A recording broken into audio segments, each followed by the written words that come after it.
This is Krakatoa. Throughout the whole of human history, this volcano has been the cause of multiple world-changing events. From eruptions, to volcanic winters, to the absolute destruction of whole communities. And yet, this volcano, like many volcanoes around Indonesia and the world, have brought prosperity to many. Thus, as a result of its contrasting character and its infamous history, this volcano has earned a legendary reputation. Today, we see this legend with our very own eyes. See the legend only on See Indonesia.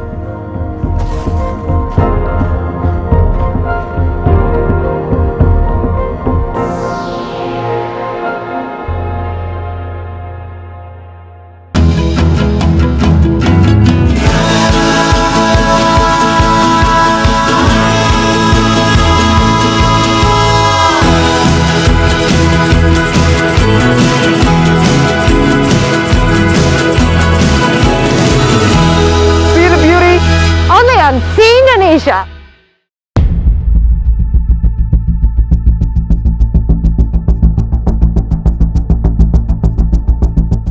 The Ring of Fire.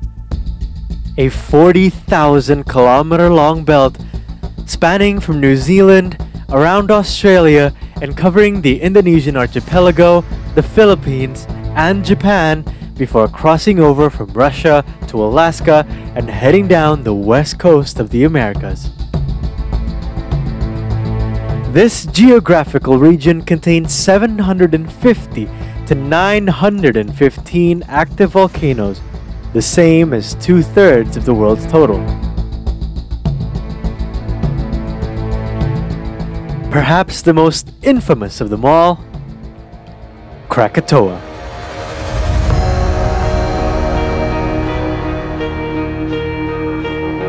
A caldera in the Sunda Straits.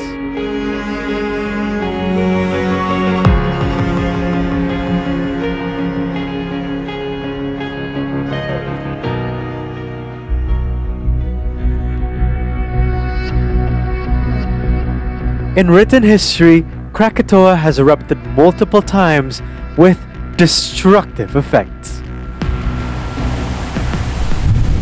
Its first verified eruption was in 535 AD, an event postulated by archaeologist David Keyes to have caused a global volcanic winter. It then erupted 5 times in the Middle Ages during Java's Sailendra dynasty, with the last eruption of this era occurring in 1530. 150 years later, it erupted again in 1680. But perhaps its most devastating eruption came in 1883. On the 27th of August that year, 4 massive explosions were recorded, causing tsunamis that decimated the town of Merak and what is now Bandar Lampung, and reached as far as South Africa.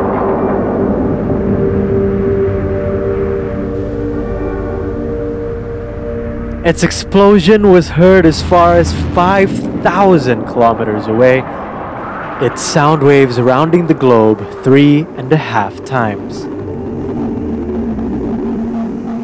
In total, the Dutch authorities reported 36,000 fatal casualties due to this eruption. While in 2018, another eruption occurred, causing a tsunami which killed 426. Heavily impacted by the tsunami was South Lampung, the regency where we began our journey. A journey which would take us to the islands surrounding Krakatoa before we would enter the belly of the beast. This is our ship, and oops, it's a bit small and the waves are quite choppy, but hopefully everything is going to be absolutely okay. Right.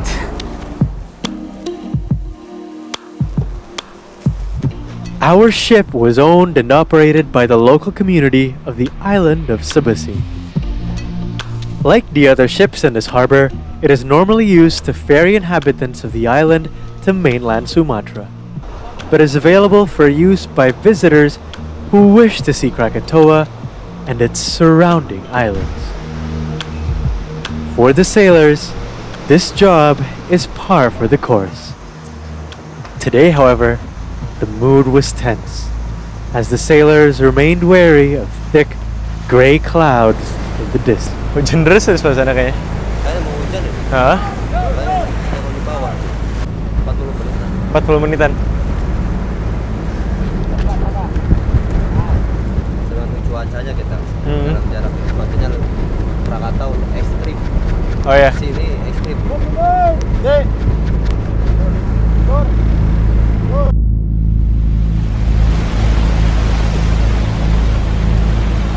Immediately after leaving port, the rain arrived. So we've had to take shelter on the inside the ship. We were gonna sit upstairs at first. The ship, you might be able to see from outside the window. The weather is quite bad and the seas are very rough indeed. This was a worry, as we planned to spend the morning surveying the shores of Sabuku, an island north of Krakatoa, said to have abundant coral reefs. Another worry was about Krakatoa itself, the caldera having been continuously active since 1994 and last erupting from early to mid 2022. But amidst our fears and our seasickness, we pushed on.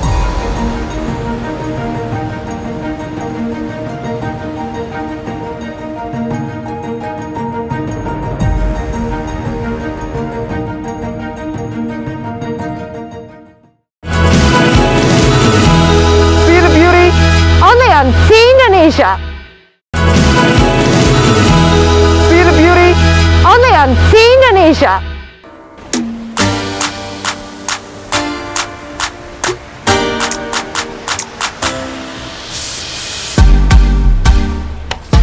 We arrived near the island of Sabuku, having weathered the storm on our journey. Its legacy, however, remained, with the waves crashing against our ship being a testament to its ferocity. The forests of Sabuku were thick, a consequence of Krakatoa's volcanic activity bringing precious minerals that have served as nutrients for the flora of this island. These nutrients, however, should not only have affected the lands, but also the community of living beings underwater, theoretically creating a breeding ground for an ecosystem to thrive. Now, to investigate that, we've come just offshore from Sabuku Island over there. Quite a lush, beautiful, very green, untouched island. And just off the shore is also this very beautiful, untouched coral reef as well. The waters are very clear at the moment, although a little bit wavy, as you can tell, from the undulations of the boat and myself. But from what I can tell, it does appear to be quite magnificent. Only one way to find out is to jump in. So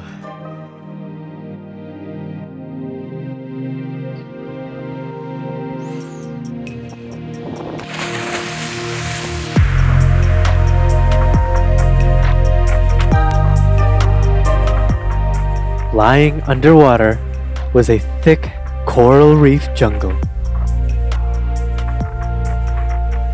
Layers upon layers of coral covered the seabed, their nooks and crannies serving as sanctuary for the resident fish.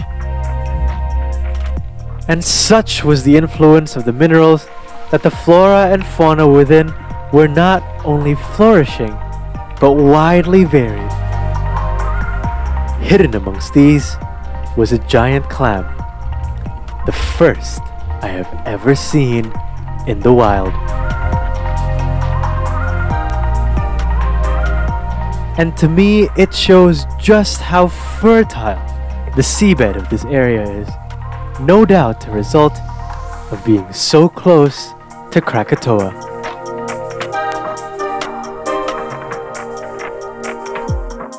Furthermore, it seemed the closer any land was to the caldera, the more fertile it became.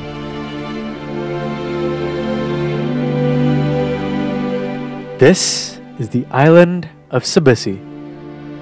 It lies between Cebuku and Krakatoa, only 12 kilometers north of the caldera.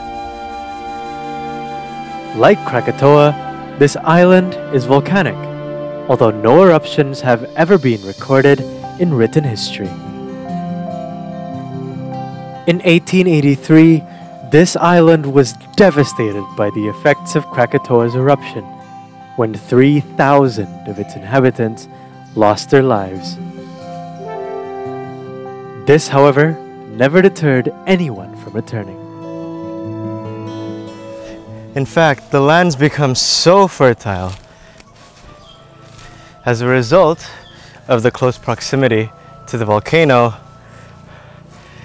that much of it is actually used as plantations. This one in particular for coconuts up there and bananas in these smaller trees over here.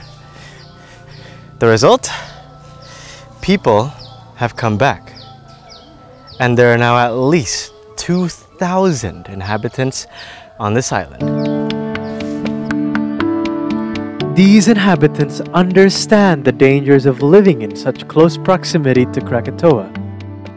As such, according to our guide, they have worked with the government to ensure any important information regarding Krakatoa's activities are delivered quickly, to ensure their safety, and to organize evacuations when necessary.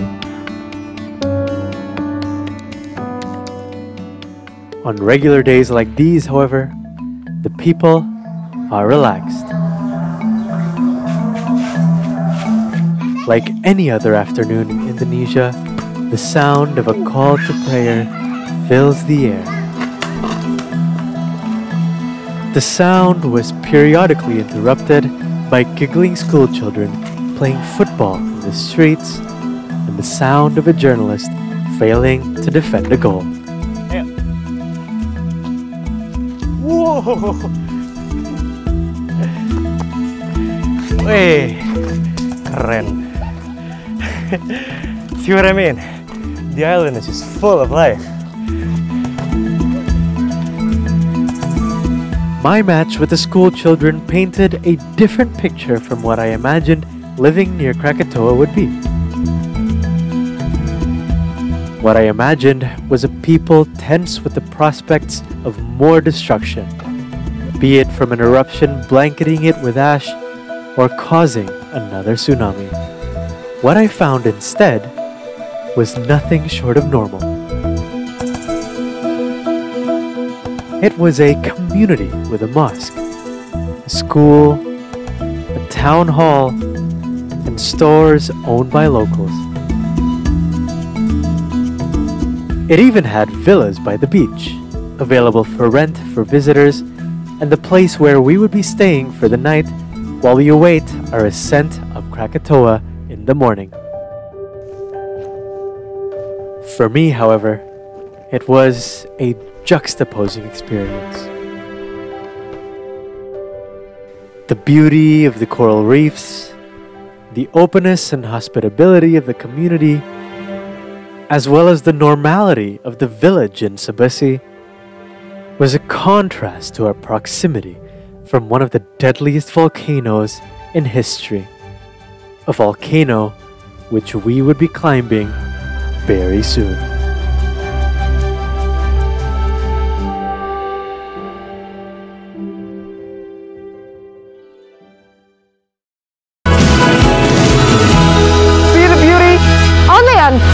Indonesia.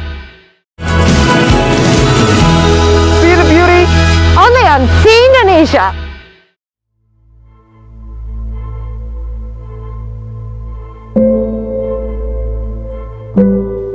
Dawn has arrived.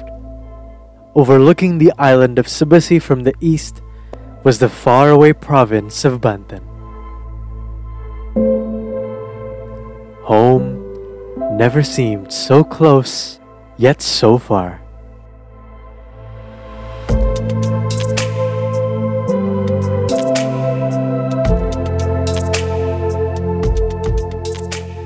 Our transport towards the caldera was waiting at the docks, having been the same ship that took us to Sabesi the day before. Three things I'm worried about, actually. One, the waves will be a little bit choppy, making us feel a little sick.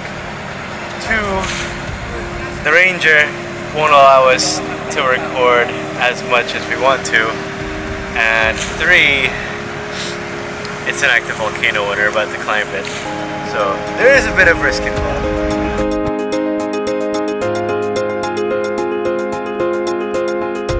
Ahead of us was a 2-hour ride on the ship, but thankfully the weather was much calmer than the day before, allowing us to ride in comfort. We've learned our lesson from last time. I think one of the reasons why we got so sick was because we stayed downstairs inside the ship, but now we're gonna try to stay on deck. Hopefully we're gonna be okay. Our journey was accompanied by the sun slowly rising from the east, with every minute bringing more light over our heads.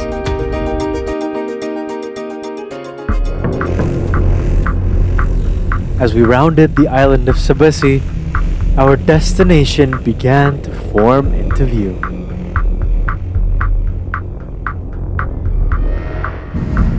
There she is. You can see there are 4 main islands over there. On the very right, you have, I think, what used to be called Verlaten, and on the very left, just behind, is Krakatoa, the tallest point of the entire caldera, and just in front of that is Lang. And at the center, that's Anak Krakatoa, or the child of Krakatoa. And as you can see, as you might be able to see, there is some plume coming out. There are some plumes coming out of the cone. So I think it might be active at the moment.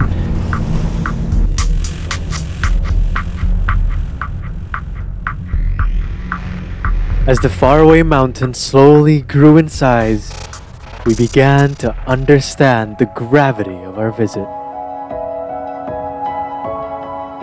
I'm beginning to think twice about what I'm doing right now, to be honest. Especially since it's kind of erupting at the moment.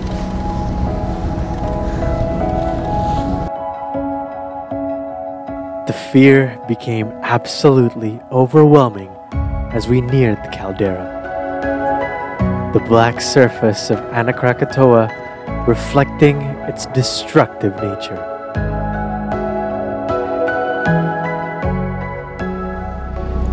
Right, here we go.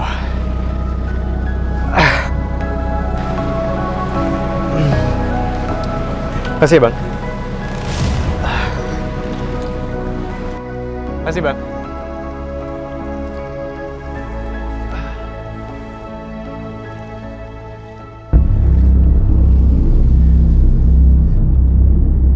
We were finally on the island of Anak Krakatoa.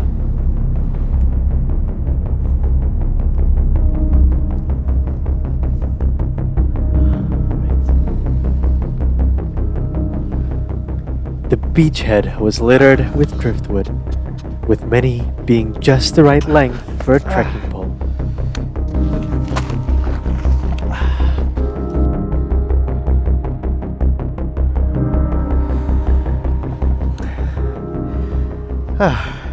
Some of the parts that we need to climb have very loose soil underneath, so it's very easy to slip off.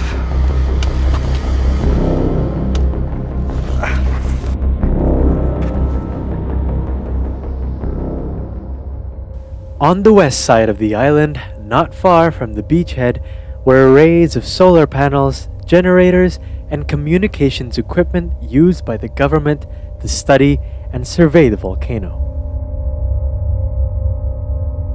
It was installed in 2019 by the Ministry of Energy and Mineral Resources and remains as a vital part of the warning system for any eruptions occurring here. Some of its solar panels lie knocked over, a demonstration of the severe weather conditions that often appear in this area.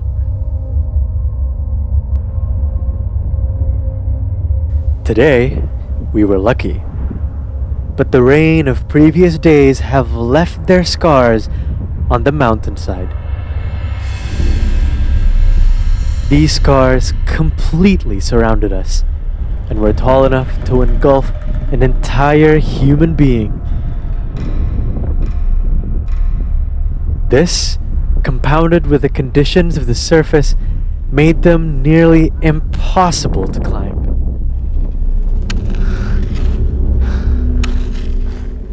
We might try to go a little bit further, but not too far away, probably somewhere over there. We're not allowed to get too close to the peak of the mountain because of its activity at the moment. If you see down here, the stones, the volcanic rocks that you're stepping on are just so fine and they are so fragile that literally if you rub your feet just a little bit, they immediately just evaporate like that or get eroded into the wind. So it's really, really slippery.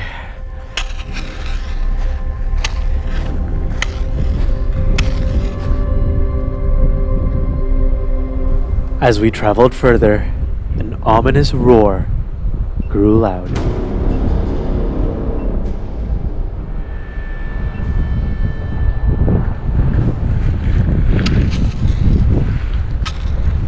If you can hear the sound of waves crashing, it isn't. It's actually the sound of that. All the lava and magma that's flowing around in the top of the crater there. What a frightening sound.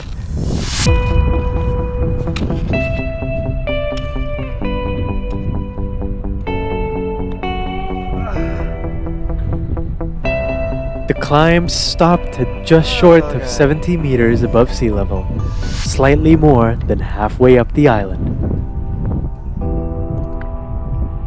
We were allowed to go no further.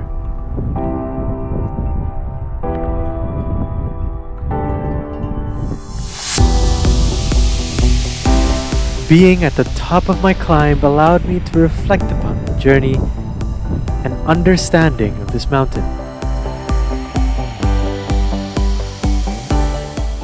The history of Krakatoa is full of death, destruction, and cataclysm. It is by all means a force to be reckoned with.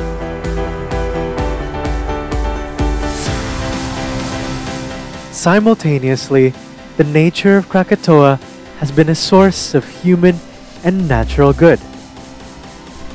Whether by enabling the creation of a city of flora and fauna in the coral reefs below Cebuku, or by sustaining the lush green forest that lives above, or by nourishing plantations in Cebusi that grow commodities, or by bringing together communities that benefit from all of the above. For all of that, Krakatoa rightfully deserves its status as a legend.